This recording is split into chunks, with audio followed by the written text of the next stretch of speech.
Deutéronome, chapitre 10.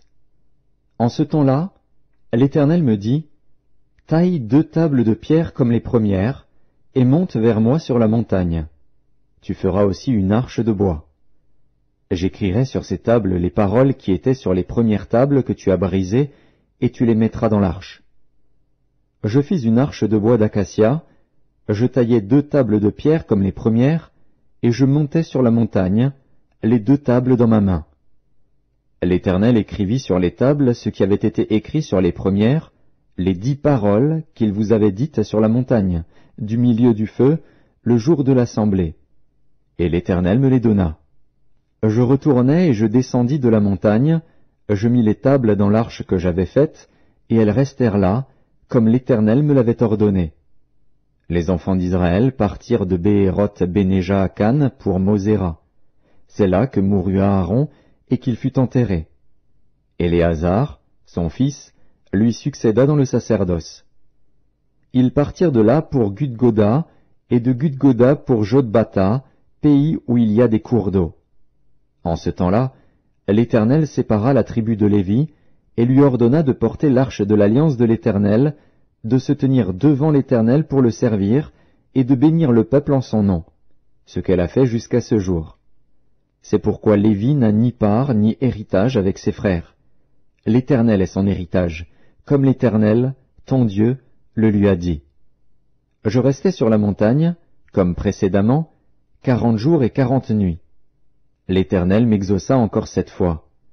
L'Éternel ne voulut pas te détruire. L'Éternel me dit, « Lève-toi, va, marche à la tête du peuple, qu'ils aillent prendre possession du pays que j'ai juré à leur père de leur donner. Maintenant, Israël, que demande de toi l'Éternel, ton Dieu, si ce n'est que tu craignes l'Éternel, ton Dieu, afin de marcher dans toutes ses voies, d'aimer et de servir l'Éternel, ton Dieu, de tout ton cœur et de toute ton âme. Si ce n'est que tu observes les commandements de l'Éternel et ses lois que je te prescris aujourd'hui, afin que tu sois heureux. Voici, à l'Éternel, ton Dieu, appartiennent les cieux et les cieux des cieux, la terre et tout ce qu'elle renferme. Et c'est à tes pères seulement que l'Éternel s'est attaché pour les aimer. Et, après eux, c'est leur postérité, c'est vous qu'il a choisi d'entre tous les peuples, comme vous le voyez aujourd'hui. Vous circoncirez donc votre cœur, et vous ne raidirez plus votre cou. Car l'Éternel, votre Dieu, est le Dieu des dieux, le Seigneur des seigneurs, le Dieu grand, fort et terrible, qui ne fait point acception des personnes et qui ne reçoit point de présent, qui fait droit à l'orphelin et à la veuve, qui aime l'étranger et lui donne de la nourriture et des vêtements. Vous aimerez l'étranger, car vous avez été étrangers dans le pays d'Égypte. Tu craindras l'Éternel, ton Dieu, tu le serviras, tu t'attacheras à lui, et tu jureras par son nom. Il est ta gloire, il est ton Dieu. C'est lui qui a fait au milieu de toi ces choses grandes et terribles que tes yeux ont vues.